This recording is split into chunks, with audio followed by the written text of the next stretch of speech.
If a parent does not correct their child's status, you are in violation of the law. If a parent does not correct their child's status, you are in violation of the law. And parents don't understand that, but your child is entitled to a name and a nationality.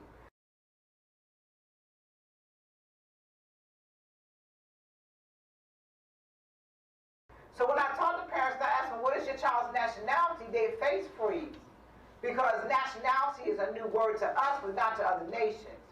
And it was like, well, I'm Baptist or I'm Methodist, and I didn't ask you what your religious denomination was, because Christianity, no matter what denomination, is still Christianity. What I asked you is, what is your child's nationality?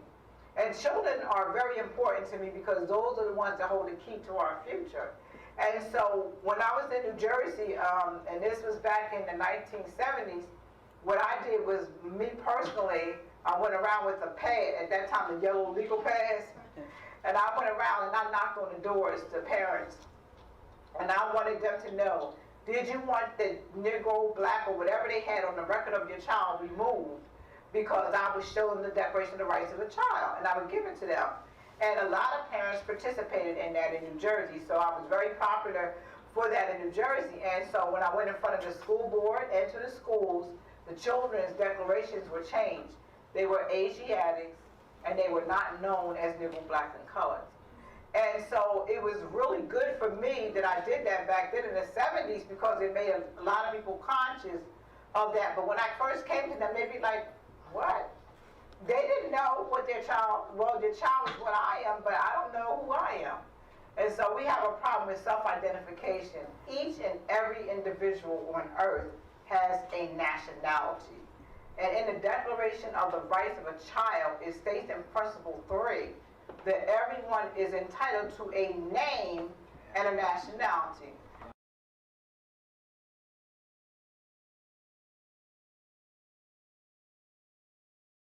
Now, why is that so important? Because the woman named Jeb, who wrote out that declaration in the year 1923, and she was a European, and by her being a woman, they wouldn't push it through.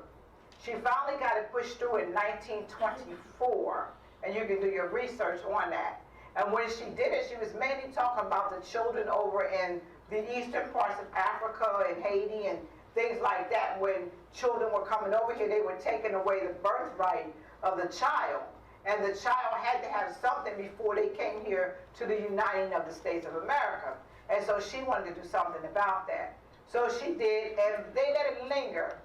They didn't do anything about it to the year 1976, when the UN decided, the UND decided that they would incorporate the Declaration of the Rights of a Child. And so they took it on as a declaration, but it's been around since 1923. So we can see that people have been trying to promote to let us know that we have a nationality and a birthright, but we are the ones that are asleep. And when I use the word sleep, I'm using it as an unconscious state of mind.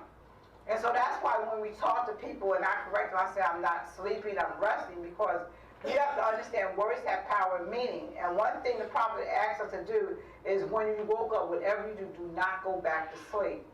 The most interesting thing is that I hear a lot of Moors, or people who claim to be Moors, use the word black and Negro in their conversations, and also the word white. Well, if you calling me black and identifying me as black still, then you are not respecting the birthright.